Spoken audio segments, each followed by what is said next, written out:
ಸ್ಪರ್ಧಾ ಮಿತ್ರರೇ, ನಾನು ನಿಮ್ಮ ಕುಂದಾನಗರಿಯಿಂದ ಗೀತಾ ಕುರ್ನಿ.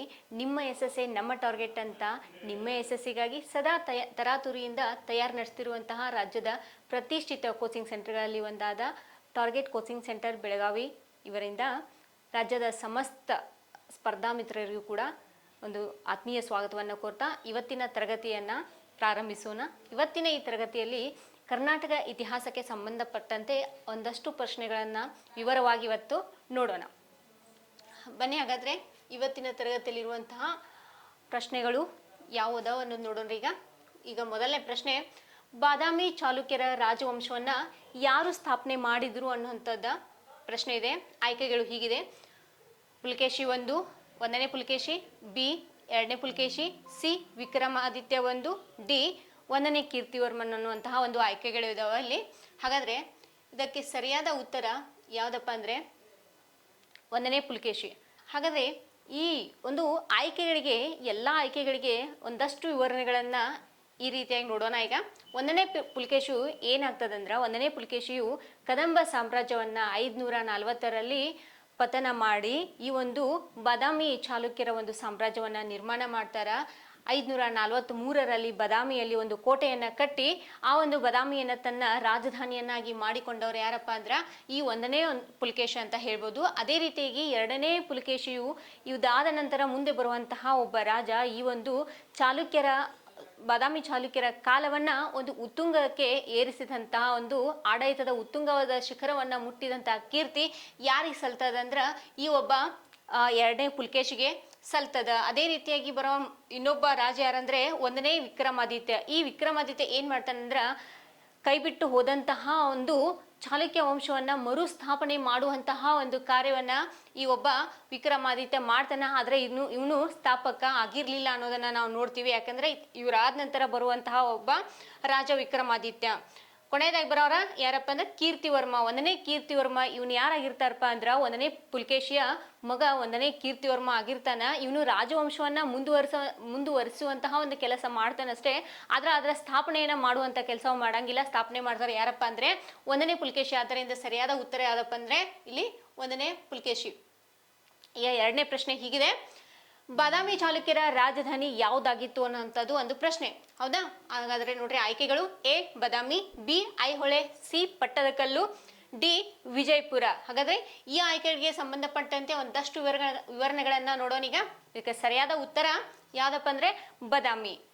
ಈ ಬಾದಾಮಿ ಏನಾಗಿತ್ತಪ್ಪ ಅಂದ್ರೆ ಈ ಚಾಲುಕ್ಯರ ಒಂದು ಮುಖ್ಯವಾದಂತಹ ಒಂದು ಕೇಂದ್ರ ಸ್ಥಳ ಆಗಿತ್ತು. ಯಾಕಂದ್ರೆ ಒಂದನೇ ಪುಲಕೇಶಿ ಏನ್ ಮಾಡಿರ್ತಾನೆ, ಇಲ್ಲಿ 543ರಲ್ಲಿ ಒಂದು ಕೋಟೆಯನ್ನ ಕಟ್ಟಿ ಆ ಬಾದಾಮಿಯನ್ನ ತನ್ನ ರಾಜಧಾನಿಯನ್ನಾಗಿ ಮಾಡ್ಕೊಂಡಿರ್ತಾನೆ. ಅದಕ್ಕೆ ಈ ಬಾದಾಮಿ ಚಾಲುಕ್ಯರ ಸ್ಥಾಪಕ ಅಂತಂದ ನಾವು ಯಾರನ್ನ ಕರಿತೇವ್ರಿ? ಈ ಒಂದನೇ ಪುಲಕೇಶಿಯನ್ನ ನಾವು ಕರಿತೇವಿ. ಐಹೊಳೆ ಏನಾಗಿತ್ತಪ್ಪ ಅಂದ್ರೆ ಶಿಕ್ಷಣ ಮತ್ತು ಶಿಲ್ಪಕಲೆಯ ಒಂದು ಹೆಸರಾದಂತಹ ಸ್ಥಳ, ಒಂದು ಕೇಂದ್ರ ಸ್ಥಳ ಯಾವ್ದಾಗಿತ್ತಂದ್ರೆ ಈ ಐಹೊಳೆ ಆಗಿತ್ತು. ಆದ್ರೆ ಈ ಬಾದಾಮಿ ಚಾಲುಕ್ಯರ ರಾಜಧಾನಿ ಆಗಿರ್ಲಿಲ್ಲ ಅನ್ನುವಂಥದ್ದನ್ನ ನಾವು ನೋಡ್ತೀವಿ ಇಲ್ಲಿ.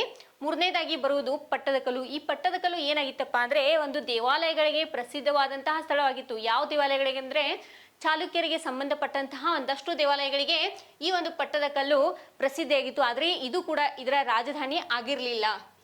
ಇನ್ನು ಮುಂದೆ ಬರೋದು ವಿಜಯಪುರ. ಈ ವಿಜಯಪುರ ಬಾದಾಮಿ ಚಾಲುಕ್ಯರ ರಾಜಧಾನಿ ಆಗಿರ್ಲಿಲ್ಲ. ಆದ್ರೆ ಏನಾಗಿತ್ತಂದ್ರ ವಿಜಯಪುರ ಮುಂದೆ ಬರುವಂತಹ ಬಿಜಾಪುರದ ಸುಲ್ತಾನರ ಒಂದು ಕೇಂದ್ರವಾದ ಭಾಗವಾಗಿತ್ತು, ಕೇಂದ್ರ ಪ್ರದೇಶವಾಗಿತ್ತು ಅನ್ನೋದನ್ನ ನಾವು ನೋಡ್ತೀವಿ. ಆದ್ರಿಂದ ಇದಕ್ಕೆ ಸರಿಯಾದ ಉತ್ತರ ಯಾವ್ದಪ್ಪ ಅಂದ್ರೆ ಬಾದಾಮಿ ಅನ್ನೋದನ್ನ ನಾವಿಲ್ಲಿ ನೋಡ್ತೀವಿ. ಈಗ ಮೂರನೇ ಪ್ರಶ್ನೆ ಹೀಗಿದೆ: ಬಾದಾಮಿ ಚಾಲುಕ್ಯರ ಆರಂಭಿಕ ರಾಜ ಯಾವ ಒಂದು ಶತಮಾನದಲ್ಲಿ ಆಳಿದನು ಅನ್ನುವಂತಹ ಒಂದು ಪ್ರಶ್ನೆಯನ್ನ ಕೇಳ್ತಾರೆ. ಆರಂಭಿಕ ರಾಜ ಅಂದ್ರೆ ಯಾರೇ? ಮೊದಲಿಗೆ ಬರುವಂತಹ ರಾಜ. ಹೌದಾ? ಯಾರು ಬಂದಿದ್ರಪ್ಪ?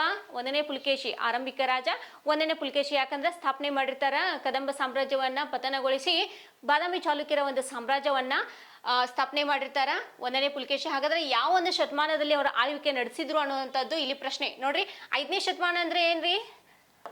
ಕೃಷಿಕ ಎಲ್ಲಿಂದ ಬರ್ತದೆ? 400ರಿಂದ 500ರವರೆಗೆ. 400ರಿಂದ 500ರವರೆಗೆ ಏನಾಗ್ತದ? 5ನೇ ಶತಮಾನ. 6ನೇ ಶತಮಾನ ಅಂದ್ರೆ 500ರಿಂದ 600ರವರೆಗೆ. ಹೌದಿಲ್ಲ? ಈ ರೀತಿಯಾಗಿ ಬರ್ತದ.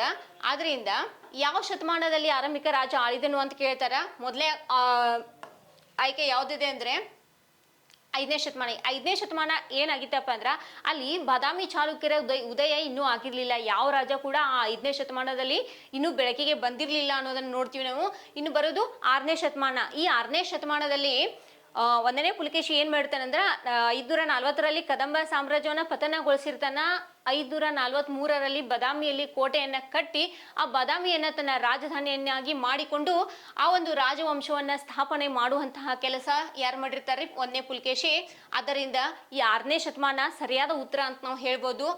ಮುಂದೆ ಬರೋದು 7ನೇ ಶತಮಾನ. 7ನೇ ಶತಮಾನದ ಏನ್ ನಡೀತ್ರಿ ಅಂದ್ರ ಎರಡನೇ ಪುಲಕೇಶಿ ಏನ್ ಮಾಡಿರ್ತಾರಂದ್ರ ಪಲ್ಲವರನ್ನ ಅದೇ ರೀತಿಯಾಗಿ ಹರ್ಷವರ್ಧನನನ್ನ ಸೋಲಿಸಿ ಒಂದು ವಿಜಯವನ್ನ ಗಳಿಸಿರ್ತಾನ. ಒಂದು ಬಾದಾಮಿ ಚಾಲುಕ್ಯರ ಒಂದು ಆಡಳಿತದ ಸಾಮ್ರಾಜ್ಯ ಉತ್ತುಂಗಕ್ಕೆ ಹೋಗುವುದರಲ್ಲಿ ಒಂದು ಪ್ರಮುಖ ಪಾತ್ರ ವಹಿಸಿದವರು ಯಾರಪ್ಪ ಅಂದ್ರೆ ಈ 2ನೇ ಪುಲಕೇಶಿ. ಅದರಿಂದ ಈ 7ನೇ ಶತಮಾನ ಈ ಒಂದು ಆರಂಭಿಕವಾದಂತಹ ಒಂದು ಶತಮಾನ ಅಲ್ಲ ಅಂತ ನಾವು ಹೇಳ್ಬೋದು. ಅದೇ ರೀತಿಯಾಗಿ 8ನೇ ಶತಮಾನದಲ್ಲಿ ಏನಾಗಿತ್ತಪ್ಪ ಅಂದ್ರೆ ಈ ಬಾದಾಮಿ ಚಾಲುಕ್ಯರ ಅವನತಿಯ ಒಂದು ಶತಮಾನ ಆಗಿರ್ತದ 8ನೇ ಶತಮಾನ. ಆದ್ದರಿಂದ ಇದು ಆರಂಭಿಕ ಶತಮಾನ ಅಲ್ಲ. ಹಾಗಾದ್ರೆ ಇದಕ್ಕೆ ಸರಿಯಾದ ಉತ್ತರ ಯಾವ್ದಪ್ಪ ಅಂದ್ರೆ 6ನೇ ಶತಮಾನ ಅನ್ನೋದು ಇದಕ್ಕೆ ಸರಿಯಾದ ಉತ್ತರ ಅನ್ನೋದನ್ನ ನಾವಿಲ್ಲಿ ನೋಡ್ತೀವಿ.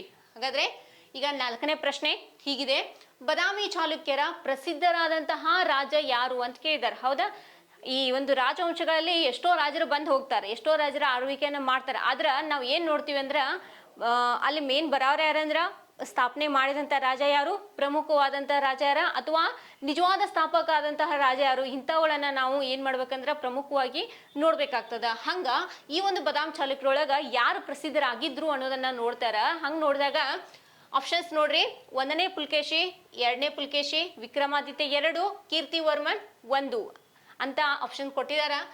ಇದ್ರ ಬಗ್ಗೆ ಸ್ವಲ್ಪ ಮಾಹಿತಿಯನ್ನು ನೋಡೋಣ್ರಿ. ಈಗ ಈ 1ನೇ ಪುಲಕೇಶಿ ಏನಾಗಿದ್ದಾರೆ ಅಂದ್ರ ಈ ಬಾದಾಮಿ ಚಾಲುಕ್ಯರ ಸ್ಥಾಪಕ ಆಗಿದ್ದಾರೆ ಅಷ್ಟ, ಆದ್ರ ಪ್ರಸಿದ್ಧ ರಾಜ ಆಗಿರ್ಲಿಲ್ಲ. ಯಾಕಂದ್ರೆ ಅವರ ಆಡಳಿತಾತ್ಮಕ ಸಾಧನೆಗಳು ಏನಾಗಿದ್ದು ಅಂದ್ರ ಕಡಿಮೆ ಆಗಿದ್ದು. ಅಷ್ಟೊಂದು ಹೇಳ್ಕೊಳ್ಳೋಷ್ಟವನ್ನ ಆಡಳಿತಾತ್ಮಕ ಒಂದು ಸಾಧನೆಗಳು ಆಗಿರ್ಲಿಲ್ಲ. ಎರಡನೇದಾಗಿ ಬರೋರು 2ನೇ ಪುಲಕೇಶಿ. ಈ 2ನೇ ಪುಲಕೇಶಿ ಏನ್ ಮಾಡಿದ್ರಂದ್ರ ಆಡಳಿತಾತ್ಮಕ ವಿಜಯಗಳನ್ನ ಸಾಧಿಸಿದ್ರು, ಪಲ್ಲವರನ್ನ ಸೋಲಿಸಿದ್ರು, ವರ್ಧನರನ್ನ ಸೋಲಿಸಿದ್ರು. ಹೀಗಾಗಿ ಈ 2ನೇ ಪುಲಕೇಶಿಯ ಟೈಮ್ ಒಳಗ ಏನಾಗಿತ್ತಂದ್ರೆ ಈ ಬಾದಾಮಿ ಚಾಲುಕ್ಯರ ಆಡಳಿತಾತ್ಮಕ ಒಂದು ಘಟಕ ಏನಾಗಿತ್ತು, ಉತ್ತುಂಗಕ್ಕೆ ಏರಿತ್ತು. ಆದ್ರಿಂದ ಈ 2ನೇ ಪುಲಕೇಶಿಯನ್ನ ಅತ್ಯಂತ ಪ್ರಸಿದ್ಧವಾದಂತಹ ರಾಜ ಅಂತ ನಾವು ಅವರನ್ನ ಕರಿತೀವಿ. ಇವರು ಅಷ್ಟೆಲ್ಲ ಬಾದಾಮಿ ಚಾಲುಕ್ಯರ ರಾಜ್ಯವನ್ನು ಕೂಡ ಏನ್ ಮಾಡ್ತಾರಂದ್ರ ವಿಸ್ತರಣೆ ಮಾಡ್ತಾರ ಅನ್ನೋದನ್ನ ನಾವು ನೋಡ್ತೀವಿ. 3ನೇದಾಗಿ ಬರೋರು 2ನೇ ವಿಕ್ರಮಾದಿತ್ಯ. ಈ 2ನೇ ವಿಕ್ರಮಾದಿತ್ಯ ಏನ್ ಮಾಡ್ತಾರಂದ್ರ ಪ್ರಮುಖ ರಾಜ ಆಗಿದ್ದ, ಆದ್ರೆ 2ನೇ ಪುಲಕೇಶಿಯಷ್ಟು ಒಂದು ಪ್ರಬಲತೆಯನ್ನ ಹೊಂದಿರ್ಲಿಲ್ಲ ಅನ್ನೋದನ್ನ ನಾವು ನೋಡ್ತೀವಿ. ಕೊನೆಗೆ ಬರವ ಕೀರ್ತಿವರ್ಮನ್. ಇವನ್ ಏನಾಗಿದೆ ಅಂದ್ರ ಆರಂಭಿಕ ರಾಜರು ಆಗಿದ್ರು, ಆದ್ರೆ ಏನಾಗಿದ್ರು ಪ್ರಸಿದ್ಧರಾಗಿರ್ಲಿಲ್ಲ. 1ನೇ ಕೀರ್ತಿವರ್ಮನ್ ಯಾರ ಮಗ ಅಂದ್ರೆ 1ನೇ ಪುಲಕೇಶಿಯ ಮಗ 1ನೇ ಕೀರ್ತಿವರ್ಮನ್ ಆಗಿರ್ತಾನ. ಹೌದಾ? ಈಗ ಮುಂದೆ ಬರುವಂತ ಪ್ರಶ್ನೆ 5ನೇ ಪ್ರಶ್ನೆ ಹೀಗಿದೆ: ಬಾದಾಮಿ ಚಾಲುಕ್ಯರ ಕಾಲದಲ್ಲಿ ಯಾವ ಶೈಲಿಯ ದೇವಾಲಯಗಳು ಪ್ರಚಲಿತವಾಗಿದ್ವು ಅನ್ನುವಂತ ಒಂದು ಪ್ರಶ್ನೆ. ಯಾವ ಶೈಲಿಯ ದೇವಾಲಯಗಳು ಪ್ರಚಲಿತವಾಗಿದ್ದವು ಅಂತ ಕೇಳಿದ್ದಾರೆ. ಹೌದಾ? ಹಾಗಾದ್ರೆ ಆಯ್ಕೆಗಳು ಹೀಗಿವೆ: ದ್ರಾವಿಡ ಶೈಲಿ, ನಾಗರ ಶೈಲಿ, ವೇಸರ ಶೈಲಿ ಮತ್ತು ಹೊಯ್ಸಳರ ಶೈಲಿ. ಈ 4 ಆಯ್ಕೆಗಳನ್ನ ಕೊಟ್ಟಿದ್ದಾರೆ. ಅಂದ್ರೆ ಆ ದೇವಾಲಯಗಳನ್ನ ನಿರ್ಮಿಸುವಾಗ ಒಂದು ಶೈಲಿಗಳು, ಈಗ ಕದಂಬ ಶೈಲಿ ಇತ್ತು. ಕದಂಬ ಶೈಲಿಯಲ್ಲಿ ಹೆಂಗಿದ್ವು? ಒಂದು ಚೌಕಾಕಾರದ ಕಟ್ಟೆ ಇರ್ತಿತ್ತು, ಅದ್ರ ಮೇಲೆ ಗರ್ಭದ ಗುಡಿ ಇರ್ತಿತ್ತು. ಅದು ಯಾವ ದಿಕ್ಕಿಗೆ ಇರ್ತಿತ್ತು? ಪೂರ್ವ ದಿಕ್ಕಿಗೆ ಇರ್ತಿತ್ತು. ಅದ್ರ ಮೇಲೆ ಒಂದು ಮೆಟ್ಟಿಲಿನ ಆಕಾರದ ಒಂದು ಗೋಪುರ ಇರ್ತಿತ್ತು. ಆ ಗೋಪುರದ ಮೇಲೆ ಒಂದು ಸುಂದರವಾದ ಹೊಳೆಯುವಂತಹ ಕಳಶವನ್ನು ಇಡ್ತಿದ್ರು.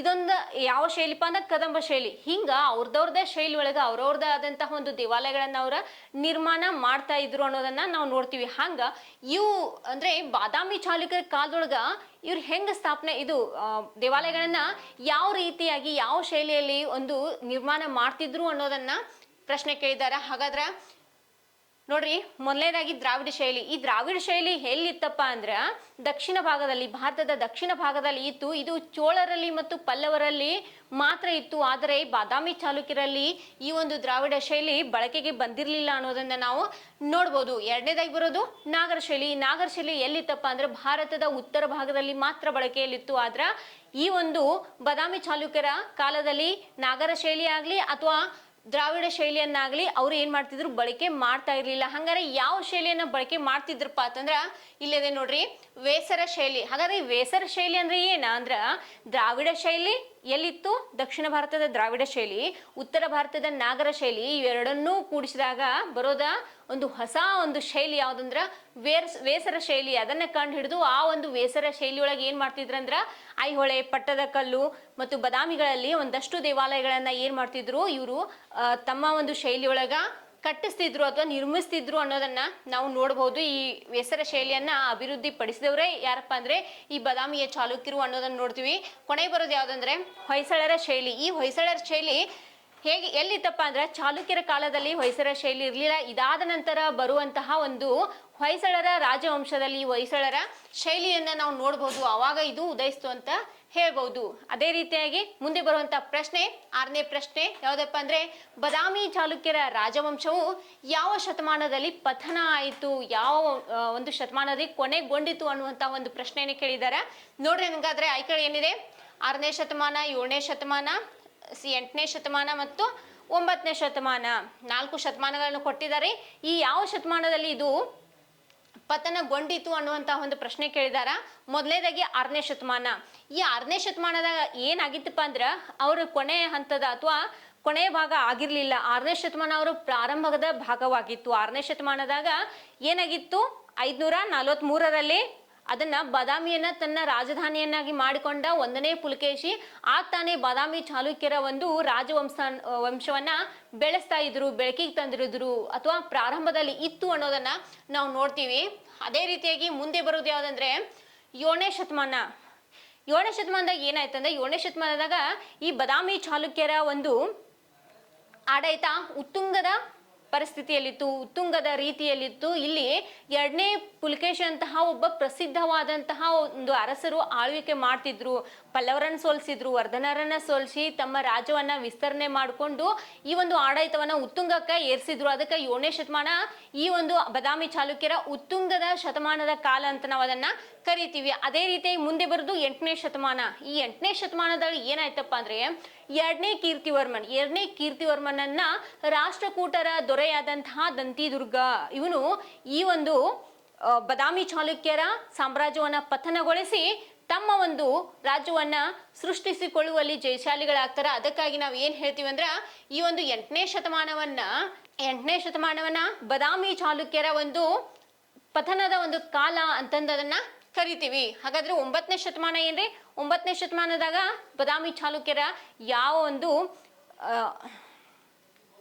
9ನೇ ಶತಮಾನದಲ್ಲಿ ಈ ಬಾದಾಮಿ ಚಾಲುಕ್ಯರ ಯಾವ ಒಂದು ಆಡಳಿತವೂ ಇರ್ಲಿಲ್ಲ. ಅಲ್ಲಿ ಏನಾಗಿತ್ತಪ್ಪ ಅಂದ್ರೆ ರಾಷ್ಟ್ರಕೂಟರ ಆಡಳಿತ ಬೆಳಕಿಗೆ ಬಂದಿತ್ತು ಅನ್ನೋದನ್ನ ನಾವು ನೋಡ್ತೇವೆ. ಹಾಗಾದ್ರೆ ಮುಂದಿನ ಪ್ರಶ್ನೆ 7ನೇ ಪ್ರಶ್ನೆ ಹೀಗಿದೆ: ಬಾದಾಮಿ ಚಾಲುಕ್ಯರ ಆಡಳಿತದಲ್ಲಿ ಯಾವ ಭಾಷೆಯನ್ನ ಬಳಸಲಾಗ್ತಿತ್ತು ಅಂತ ಕೇಳಿದಾರೆ. ನಾವು ಹೆಂಗೆ ಕನ್ನಡ, ಇಂಗ್ಲಿಷ್, ಹಿಂದಿ, ಮರಾಠಿ ಎಲ್ಲ ಬಳಸ್ತೀವಲ್ಲ, ಹಂಗ ಅವ್ರು ಯಾವ್ಯಾವ ಬಳಸ್ತಿದ್ರು, ಯಾವ ಒಂದು ಭಾಷೆಯಲ್ಲಿ ಆಡಳಿತದಲ್ಲಿ ಬಳಸ್ತಿದ್ರು ಅಂತ ಕೇಳಿದಾರೆ. ಹೌದಾ?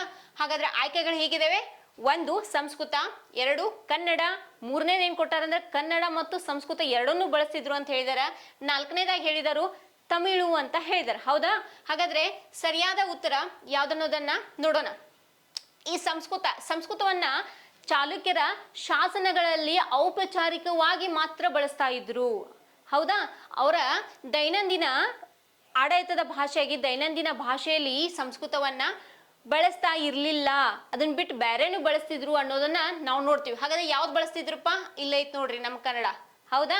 ಈ ಕನ್ನಡವನ್ನ ಆಡಳಿತದಲ್ಲಿ ಮತ್ತು ಶಾಸನಗಳಲ್ಲಿ ಕೂಡ ಎಲ್ಲಾ ಕಡೆ ಏನ್ ಮಾಡ್ತಿದ್ರು? ಕನ್ನಡವನ್ನ ಬಳಸ್ತಾ ಇದ್ರು. ಅದಕ್ಕ ನಾವ್ ಏನಂತ ಹೇಳ್ತೀವಿ ಅಂದ್ರ ಈ ಒಂದು ಚಾಲುಕ್ಯರು ಏನ್ ಮಾಡ್ತಿದ್ರು ಅಂದ್ರೆ ಕನ್ನಡ ಮತ್ತು ಸಂಸ್ಕೃತ ಎರಡನ್ನೂ ಕೂಡ ತಮ್ಮ ಭಾಷೆಯಾಗಿ ಔಪಚಾರಿಕವಾಗಿ ಸಂಸ್ಕೃತವನ್ನ ಬಳಸಿದ್ರೆ ತಮ್ಮ ದಿನನಿತ್ಯದ ಬಳಕೆಯಲ್ಲಿ ಆಡಳಿತದಲ್ಲಿ ಕನ್ನಡವನ್ನ ಬಳಸಿದ್ರು. ಒಟ್ಟಾರೆಯಾಗಿ ಎರಡೂ ಭಾಷೆಗಳನ್ನ ಅವರು ಬಳಸ್ತಾ ಇದ್ರು ಅನ್ನೋದನ್ನ ನಾವು ಇಲ್ಲಿ ನೋಡ್ತೀವಿ. ಹಾಗಾದ್ರೆ ಈ ತಮಿಳನ್ನ ಏನ್ ಮಾಡ್ತಿದ್ರು ಅಂದ್ರೆ ತಮಿಳು ಪಲ್ಲವರ ಆಡಳಿತದಲ್ಲಿ ಬಳಕೆ ಮಾಡ್ತಿದ್ರು. ಪಲ್ಲವರು ಈ ಒಂದು ತಮಿಳನ್ನ ಬಳಸ್ತಾ ಇದ್ರು.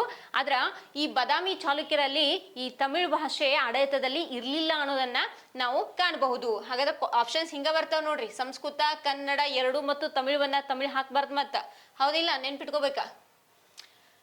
ಈಗ 8ನೇ ಪ್ರಶ್ನೆ ಹೀಗಿದೆ, ಬಾದಾಮಿ ಚಾಲುಕ್ಯರ ಕಾಲದೊಳಗ ಯಾವ ಸ್ಥಳವು ದೇವಾಲಯಗಳಿಗೆ ಪ್ರಸಿದ್ಧವಾಗಿತ್ತು? ಈ ಬಾದಾಮಿ ಚಾಲುಕ್ಯರೊಳಗ ಎಲ್ಲೆಲ್ಲಿ ದೇವಾಲಯಗಳನ್ನ ಅವ್ರು ಸ್ಥಾಪಿಸಿದ್ರು, ಅತಿ ಪ್ರಸಿದ್ಧವಾದಂತ ಸ್ಥಳ ಯಾವುವು ಅಂತ ಕೇಳಿದಾರೆ.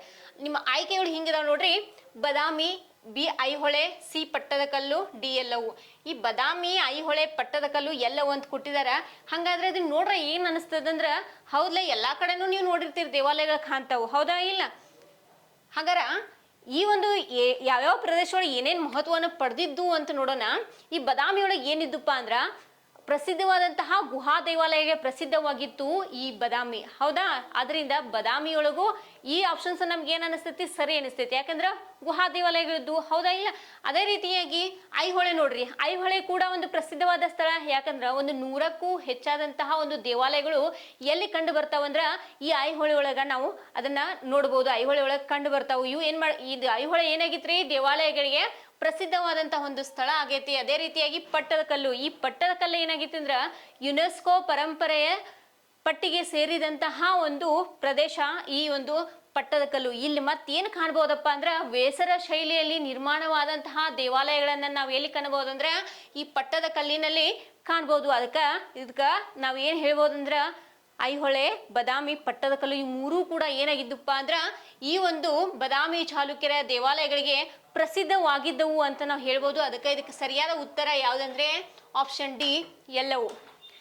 ಮುಂದೆ ನೋಡೋಣ. ಈಗ 9ನೇ ಪ್ರಶ್ನೆ ಹೀಗಿದೆ, ಬಾದಾಮಿ ಚಾಲುಕ್ಯರ ಆಳ್ವಿಕೆಯ ಉತ್ತುಂಗದಲ್ಲಿ ಯಾರು ರಾಜರಾಗಿದ್ದರು ಅಂತ ಕೇಳಿದಾರೆ. ನಾವು ಹಿಂದೆ ನೋಡಿದ್ವಿ. ಇದಕ್ಕೆ ಆಪ್ಷನ್ಸ್ ಏನ ನೋಡ್ರಿ. ಮೊದಲನೇದಾಗಿ 1ನೇ ಪುಲ್ಕೇಶಿ, 2ನೇ ಪುಲ್ಕೇಶಿ, ವಿಕ್ರಮಾದಿತ್ಯ 1, ಕೊನೆಯದಾಗಿ 2ನೇ ಕೀರ್ತಿವರ್ಮ ಅಂತ ಹೇಳಿದಾರೆ, ಹೌದಾ?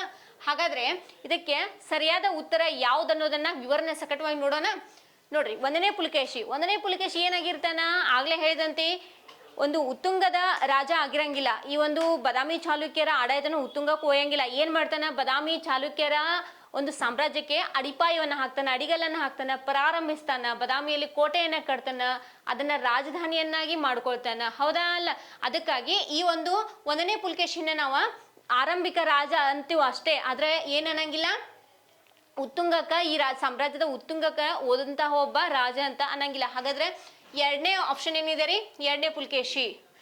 ನಾವು ಹಿಂದೆ ನೋಡಿದೀವಿ 7ನೇ ಶತಮಾನದಾಗ 2ನೇ ಪುಲಕೇಶಿ ಅಂತಹ ಒಬ್ಬ ಸಮರ್ಥ ಸಾಮ್ರಾಟ. ಈ 2ನೇ ಪುಲಕೇಶಿ ಇವನ್ ಏನ್ ಮಾಡ್ತಾನಂದ್ರ ನರ್ಮದಾ ನದಿ ಕಾಳಗ ಆಯ್ತು, ಪಲ್ಲವರ ಮೇಲೆ ದಾಳಿ ಆಯ್ತು, ಈ ಎಲ್ಲಗಳನ್ನ ಮಾಡಿ ಈ ಒಂದು ಸಾಮ್ರಾಜ್ಯವನ್ನ ಸೋಲಿಸಿ ಈ ಒಂದು ಆಡಳಿತವನ್ನ ಉತ್ತುಂಗಕ್ಕೆ ಒಯ್ತಾನ. ಬೇರೆ ಬೇರೆ ಕಡೆ ದಾಳಿಗಳನ್ನ ಮಾಡಿ ತನ್ನ ಸಾಮ್ರಾಜ್ಯವನ್ನ ವಿಸ್ತರಣೆ ಮಾಡುವಲ್ಲಿ ಇವನು ಯಶಸ್ಸನ್ನ ಸಾಧಿಸಿ ಈ ಒಂದು ಬಾದಾಮಿ ಚಾಲುಕ್ಯರ ಸಾಮ್ರಾಜ್ಯವನ್ನ ಉತ್ತುಂಗಕ್ಕೆ ಹೋದಂತಹ ಒಬ್ಬ ಪ್ರಸಿದ್ಧ ರಾಜ ಅಂತಂದ ಯಾರು ಅನ್ಸ್ಕೋತಾರಪ್ಪ ಅಂದ್ರ ಈ 2ನೇ ಪುಲಕೇಶಿ, ಹೌದಾ? ಈ ಮುಂದೆ ಬರುವಂತ ಯಾರ, 1ನೇ ವಿಕ್ರಮಾದಿತ್ಯ. ಈ 1ನೇ ವಿಕ್ರಮಾದಿತ್ಯ ಏನ್ ಮಾಡ್ತಾನಂದ್ರ ಕೈ ಬಿಟ್ಟು ಹೋದಂತಹ ಒಂದು ಬಾದಾಮಿ ಚಾಲುಕ್ಯವನ್ನ ಮರುಸ್ಥಾಪನೆ ಮಾಡುವಂತಹ ಕೆಲಸವನ್ನ ಮಾಡ್ತಾನ. ಆದ್ರೆ ಇವನ್ ಏನಾಗಿರ್ಲಿಲ್ಲ ಅಂದ್ರ ಪುಲಕೇಶಿಯಷ್ಟು ಪ್ರಸಿದ್ಧ ಆಗಿರ್ಲಿಲ್ಲ, ಅವನಷ್ಟು ಶಕ್ತಿಶಾಲಿ ಆಗಿರ್ಲಿಲ್ಲ, ಅವನಷ್ಟು ಈ ಸಾಮ್ರಾಜ್ಯವನ್ನ ಉತ್ತುಂಗಕ್ಕೆ ಓದಿರ್ಲಿಲ್ಲ ಅನ್ನೋದನ್ನ ನಾವು ಇಲ್ಲಿ ನೋಡ್ಬೋದು. ಕೊನೆಯದಾಗಿ ಬರವ ಯಾರಪ್ಪ ಅಂದ್ರೆ ಕೀರ್ತಿವರ್ಮ, 2ನೇ ಕೀರ್ತಿವರ್ಮ. ಇವೇನಾಗಿರ್ತಾನಪ್ಪ ಅಂದ್ರ ಈ ಒಂದು ಬಾದಾಮಿ ಚಾಲುಕ್ಯರ ವಂಶದ ಕೊನೆಯ ರಾಜ ಆಗಿರ್ತಾನ. ಈ ಒಂದು ಸಾಮ್ರಾಜ್ಯದ ಪತನದತ್ತ ಒಯ್ಯುವಂತಹ ಒಬ್ಬ ರಾಜ ಯಾರಪ್ಪ ಅಂದ್ರ ಈ ಕೀರ್ತಿವರ್ಮ. ಯಾಕಂದ್ರ ರಾಷ್ಟ್ರಕೂಟರ ದೊರೆ 750 757 ರಾಷ್ಟ್ರಕೂಟರ ದೊರೆಯಾದಂತಹ ದಂತಿದುರ್ಗನ ಕೈಯಿಂದ ಈ ಒಂದು 2ನೇ ಕೀರ್ತಿವರ್ಮ ತನ್ನ ಸಾಮ್ರಾಜ್ಯವನ್ನ ಕಳ್ಕೊತಾನ. ಅವನ ಕೈಯಿಂದ ವಿನಾಶ ಹೊಂದಿ ಅಲ್ಲಿ ಅಂದ್ರೆ ರಾಷ್ಟ್ರಕೂಟರು ತಮ್ಮ ಒಂದು ಸಾಮ್ರಾಜ್ಯವನ್ನ ಸ್ಥಾಪಿಸುವಲ್ಲಿ ಯಶಸ್ವಿ ಆಗ್ತಾನ. ಈ ಒಬ್ಬ ಕೀರ್ತಿವರ್ಮ, 2ನೇ ಕೀರ್ತಿವರ್ಮ ತನ್ನ ಸಾಮ್ರಾಜ್ಯವನ್ನ ಕಳ್ಕೊಳ್ಳಲ್ಲಿ ಯಶಸ್ವಿ ಆಗ್ತಾನ ಅಂತ ಹೇಳ್ಬಹುದು. ಕೊನೆಯದಾಗಿ ಬರವ ಕೀರ್ತಿವರ್ಮ 2. ಇವನ್ ಏನ್ ಮಾಡ್ತಾನೆ, ಕೊನೆಯ ರಾಜನಾಗಿರ್ತಾನ. ಆದ್ರ ಏನ್ ಮಾಡಿರ್ತಾನಂದ್ರ ತನ್ನ ಸಾಮ್ರಾಜ್ಯವನ್ನ ಉಳಿಸಿಕೊಳ್ಳುವಲ್ಲಿ ಇವನು ಸಫಲತೆಯನ್ನ ಹೊಂದಂಗಿಲ್ಲ.